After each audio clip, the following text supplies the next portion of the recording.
नमस्कार दोस्तों, जय माता दी, जय माता लक्ष्मी। तो आज मैं फिर से आप लोगों के लिए एक बहुत ही सुंदर खास वनस्पति के बारे में लेकर के आया हूँ। और इस वनस्पति के बारे में शायद आपने कुछ कहावतें भी सुना होगा या इसके बारे में थोड़ा बहुत जानते भी होंगे। इसका जो फूल होता है बहुत ही प्रिय होता है और अनेक अनेक जगह पर जो है इसे कुछ अलग नाम से जाने जाते हैं। खास तरीके से जो स्क्रीन पर आपको दिखाई दे रहा है या कोई ऐसा वैसा पौधा नहीं है। हमारे यहाँ जो हमारे जमीन को सुंदरता को बढ़ाने के लिए बहुत ही जबरदस्त काम करता है। जंगलों में रहता था अकेले या पूरे जंगल की शोभा बढ़ा सकता है, इतना अच्छा ये पेड़ होता है। इसका जो फूल होता है गजब क्या खूबसूरत लाल रंग का दिखता है। शायद अब आपको इसका नाम तो पता ही चल गया होगा। इसे पलास का फूल के नाम से जाना जाता है, पलास का पौधा। कुछ लोग इसे ढाक के नाम से जाने जाते हैं, कहीं पर इसे ढेंकू कहा जाता है, कुछ लोग तो इसे टिस्सू भी कहते हैं, पलास पापड़ा भी कहते हैं। इसका जो पुष्प जो होता है अत्यधिक लाल रंग का होता है, जिसकी वजह से रक्त पुष्प भी कहा जाता है। इसके यदि पुष्पों को देखा जाए तो हमेशा इसके पुष्प कभी सीधे नहीं रहते, पुष्प टेढ़े बिल्कुल रहते हैं। चाहे वह पुष्प छोटा रहे या बिल्कुल स्टार्टिंग स्टेज में रहे या पुष्प पूरा का पूरा निकल गया हो, तो भी इसका जो पुष्प होता है टेढ़ा की टेढ़ा रहता है, जिसकी वजह से इसे बकर पुष्प के नाम से जाना जाता है। ये पूरा का पूरा जब पत्ते झड़ जाते हैं तब जाकर इस पर पुष्प खिलते हैं और क्या कहते हैं पूरा का पूरा जो पेड़ होता है लाल रंग का दिखता है, बिल्कुल तोते के चोंच जैसा दिखता है। ठीक है, इसकी यदि ऊंचाई की बात किया जाए तो लगभग जो है 50 फीट तक ऊंचा होता है। और ये सीधा पेड़ नहीं होता है, ये टेढ़ा मेढ़ा होता है। इसके ब्रांच जो है इधर उधर बिखरी भी रहती हैं, ये सीधा नहीं होता है। इसकी जो लकड़ियाँ होती हैं यह के कार में प्रयोग किया जाता है। इसके यदि पत्ते की बात की जाए तो इसके पत्ते में 3 पत्रक होते हैं। 3 पत्ता में जिसमें जो बीच वाला पत्ता होता है बड़ा पत्ता होता है, बाकी जो साइड के दोनों पत्ते जैसे बेल के पत्ते होते हैं वैसे, लेकिन इसके पत्ते जो काफी बड़े बड़े होते हैं। और पत्ते काफी बड़े होने की वजह से इसके पत्तों को पत्तल बनाने में प्रयोग किए जाते हैं। और इसके पत्तल में खाना खाना ऐसा माना जाता है कि चांदी के बर्तन में खाना खाने के समान होता है। आपने एक कहावत अवश्य सुना होगा, ढाक के 3 पात। इस कहावत के बारे में अवश्य आप थोड़ा बहुत तो सुने होंगे, नहीं सुने होंगे तो आप सर्च करिएगा, किसी बूढ़े बुजुर्ग से पूछेगा कि ढाक के 3 पात का मतलब क्या होता है, शायद आपको वे अवश्य बताएंगे। वैसे इसके फूल का जो कलर होता है नारंगी लाल फूल होते हैं, तोते के चोंच के समान बिल्कुल होते हैं। अच्छा, ये जो पुष्प है, यदि जब पुष्प है तो इसमें अच्छा खासा सुगंध भी होगा, महक भी आता होगा, लेकिन नहीं नहीं नहीं, बिल्कुल इसमें किसी प्रकार के कोई गंध ही नहीं होता है।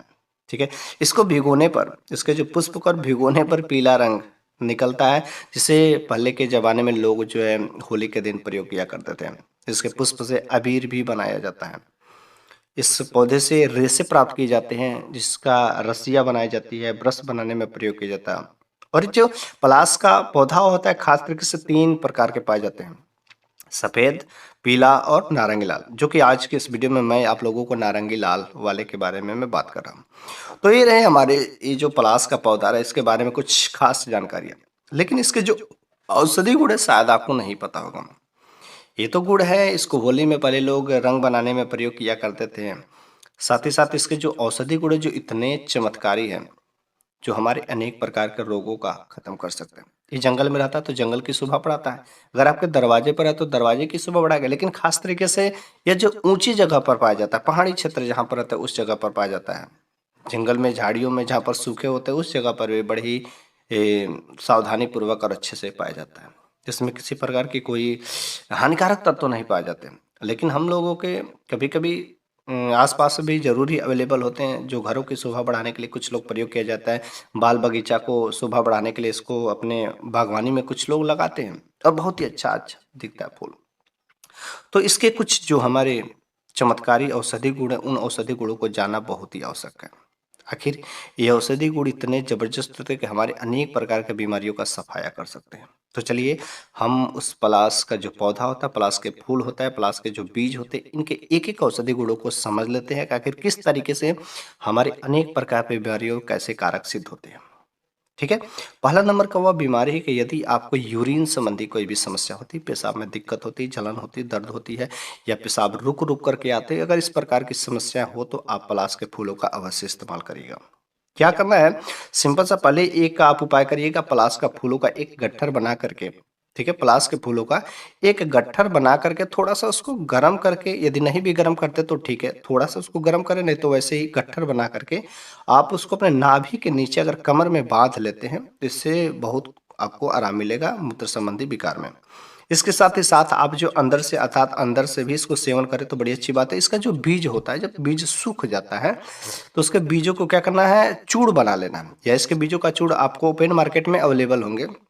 तो 3 से 4 ग्राम इसके बीजों का चूर्ण लीजिए और शहद के साथ यदि आप इसे चाट लेते हैं तो बहुत ही आरामदायक होता है, और 1 हफ्ता, मैक्सिमम 1 हफ्ता जाते-जाते तक आपको जो पेशाब वाली समस्या रहती है हमेशा-हमेशा के लिए खत्म हो जाती है। लेकिन अगर किसी की यूरिन संबंधी समस्याएँ बहुत ही लंबे समय से है, थोड़े से लंबे समय तक लगातार 1 महीनों तक सेवन करना पड़ सकता है, और हमेशा-हमेशा के लिए वो समस्याएँ खत्म हो सकती हैं। दूसरा नंबर का जो है इलाज है, पेट में अगर किसी प्रकार का कोई दर्द होता है अचानक, या तो पेट में आपके कीड़े हो गए हो, पेट में गैस बन गए हो। अच्छा, जब पेट में दर्द होते हैं तो भूख नहीं लगता, उसके सिवा कुछ दिखता नहीं, और जिसकी वजह से हमारे पूरे शरीर में खून की कमी भी होने शुरू कर देता है। ठीक है? तो इस समय आप अपनी पेट की समस्याओं को सही करने के लिए आप इसके बीजों का चूर्ण जो है लीजिए। इसके बीज का चूर्ण 3 से 6 ग्राम आपको लेना है, ज़्यादा नहीं। जैसा आपका अगर शुरुआत का स्टेज हो तो शुरुआत 3 ग्राम से स्टार्ट करिए, और धीरे-धीरे इसको स्टेज बढ़ाते जाइए। तो 3 ग्राम आप लीजिए, और दिन में 2 बार, अर्थात सुबह और शाम। ठीक है? सुबह और शाम पानी के साथ वैसे इसको पी जाइए। और जब 3 दिनों तक लगातार सेवन कर लेते हैं तो चौथे दिन थोड़ा-सा आपको अरंडी का तेल पिला देना, और जिस भी व्यक्ति को, जिस मरीज़ को थोड़ा-सा अरंडी का तेल पिलाने से क्या होता है कि जो आपके पेट में अगर कीड़े बन गए हों तो पेट यू में जो कीड़े होते हैं झड़ जाते हैं, खत्म हो जाते हैं, और पेट की जो समस्या रहती है गैस वाली रहती है, और या पेट में कीड़े बने रहते हैं, वह यूँ ही खत्म हो जाती है। ठीक है? तीसरा नंबर का जो यह इलाज है, ये बवासीर में भी बहुत ही ज़बरदस्त कारक सिद्ध होता है। बवासीर के लिए भी पलाश का फूल बहुत ही उपयोगी है। क्या करना है आपको, इसके पंचांग लेना है। पंचांग मतलब फल, फूल, पत्ती, जड़, पत्ता, सब कुछ इसको लेना है, और पंचांग को जलाना है, और जला करके आपको राख बनाना है। उसका राख का 2 ग्राम मात्र, ठीक है? जो पंचांग का आपने राख बनाया, उसके राख का मात्र आपको 2 ग्राम लेना है, और घी के साथ इसको सेवन करना है। ठीक है? घी के साथ यदि आप सेवन करेंगे तो बहुत ही जल्दी आपको इसके फ़ायदेमंद मिलेंगे, और जो आपको मस्से हुए रहते हैं, वो मस्से धीरे-धीरे ठीक हो जाते हैं, और थोड़े से लगातार अगर 1 महीने तक सेवन कर देते हैं तो वो मस्से ऑटोमेटिक झड़ करके गिर जाते हैं, अर्थात समाप्त हो जाते हैं, खत्म हो जाता है, और बिल्कुल एक आप स्वस्थ जीवन गुज़ारेंगे। ओके? यदि आपको कोई चर्म रोग संबंधी समस्या है, जैसे दाद, खाज, खुजली की समस्या है, फोड़े फफूंचे हुए हैं, क्योंकि इसके बीज में जो एंटीऑक्सीडेंट बहुत ही ज़बरदस्त संक्रमण विरोधी गुण पाए जाते हैं। आप क्या करिए, इसके बीजों का चूर्ण बनाइए। ठीक है? इसके बीजों का चूर्ण बनाइए, और उसमें नींबू रस जो है अच्छे से फेंट लीजिए ताकि गीला हो जाए। नींबू रस और इसके बीजों का चूर्ण बना करके क्या करना है आपको, जहाँ पर भी आपको दाद, खाज, खुजली की समस्या हो उस जगह पर लगाइए। इस उपाय को करने के साथ-साथ आप चाहें तो इसके पलाश का बीजों का तेल भी मिलता है। आप उसके तेलों का यदि आप इस्तेमाल करते हैं तो इससे अनेक प्रकार के कुष्ठ रोग क्या होते हैं, ठीक हो जाते हैं। अगर जो हमारी यौवनता खत्म होती है, मर्दों की कमजोरी अगर समस्या है, स्पर्म काउंट जो है, स्टेमिना जो है इंक्रीज करना चाहते हैं, बढ़ाना चाहते हैं, तो उसमें भी ये कारगर सिद्ध होता है। तो बस इसको करना वही है कि इसका जो है बीजों का चूर्ण, ठीक है? इसके बीजों का चूर्ण दूध के साथ यदि आप लेते हैं तो बहुत ही कारगर सिद्ध होता है, या इसके जड़ का आप जो है चूर्ण ले लेते हैं, जड़ को पीस करके अपने घर पर रख लेते हैं, और उसका चूर्ण को जो है यदि दूध के साथ लेना शुरू करते हैं तो भी आपके लिए बहुत ही अच्छा कारगर सिद्ध होता है। ठीक है? और गर्मी के सीजन में इसका बहुत ही अच्छा प्रयोग किया जाता है। गर्मी के सीजन में यदि आप पलाश के पानी से यदि आप स्नान करते हैं, ठीक है? क्या करना, पलाश के पत्तों का, पलाश के फूलों को बॉयल करके, और जो पानी बचता है उस पानी से यदि आप स्नान करते हैं, ठीक है? तो काफ़ी ताजगी महसूस होती है, काफ़ी बहुत अधिक ताज़गी। और गर्मी के सीजन में यदि आप इसको स्नान करने मात्र से आपको गर्मी नहीं महसूस होती है, आपको लू लगने का डर बिल्कुल ही नहीं होता है। ठीक है? ये बहुत ही ठंडा प्रवृत्ति का होता है, ठंडा लगता है। ओके? यदि आपके शरीर में कहीं पर भी चोट लग गई हो जिसकी वजह से सूजन बन गया हो तो वहाँ पर भी कारगर सिद्ध हो सकता है। ठीक है?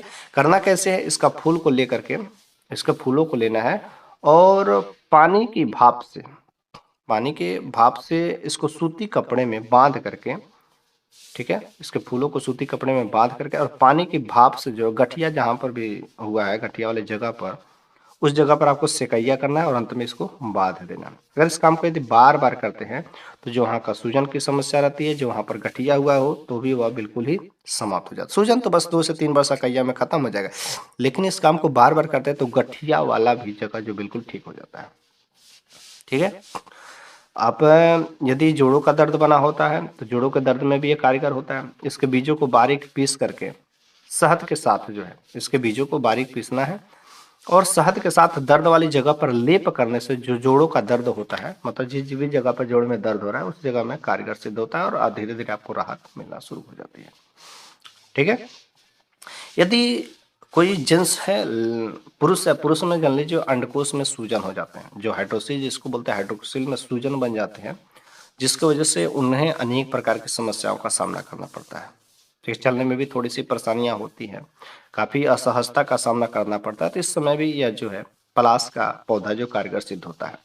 इसके छाल है, पलाश का छाल को पीस करके, ठीक है, पलाश के छाल को पीस करके उसको पाउडर फॉर्म में बना करके और 4 ग्राम, ज़्यादा नहीं आपको सेवन करना, 4 ग्राम यदि आप नित्य सुबह जो है पानी के साथ सेवन करते हैं और शाम को भी, मतलब दिन में 2 बार सुबह शाम यदि आप इसका सेवन करते हैं तो अंडकोश का सूजन में काफ़ी राहत मिलती है। और लंबे दिनों तक यदि आप सेवन कर लेते हैं तो अंडकोश का सूजन जो बड़े बड़े डॉक्टर भी नहीं कम कर पाते हैं, यह जो पलाश का जो छाल होता है आपको कम करके दिखा देता है। थोड़े से लंबे दिनों तक सेवन करना पड़ेगा। तो ये जो हमारे जड़ी बूटियां होती हैं, ये जो वनस्पतियां होती है, उन प्रकार के बीमारियों में भी कारक होते हैं जहां पर डॉक्टर जो हैरान हो जाते हैं। जहां पर एलोपैथी दवाइयां बंद कर देती है वहां पर भी ये हमारे जड़ी बूटियां है, आयुर्वेदा है, काम कर देते हैं। जहां पर एलोपैथी दवाइयां सीधे हाथ खड़ा कर देती है वहां भी ये कारगर सिद्ध होते हैं। इसलिए हम सभी लोगों को इन आयुर्वेदा पर, इन जड़ी बूटियों पर, इन औषधियों पर विश्वास करना चाहिए, भरोसा बनाए रखना चाहिए, ताकि हमारे शरीर में, हमारे लिए, हमारे घर परिवार के सदस्यों का स्वास्थ्य सही रहना बहुत ही जरूरी है। अगर स्वास्थ्य सही है तो सब कुछ सही है। इसलिए हम भी चाहते हैं कि आपका स्वास्थ्य में हमेशा 4 चांद लगा रहे और आपको किसी प्रकार की कोई दिक्कत सामना नहीं हो। इसलिए मैं हमेशा एक से बढ़ करके एक से मैं जड़ी बूटियों के कुछ औषधि गुणों को मैं लाता रहता हूँ, बताता रहता हूँ, ताकि आपको भी तथा आपके पूरे परिवार के सभी लोगों का स्वास्थ्य अच्छा रहे। फ्री में सब कुछ आपको सही रहेगा।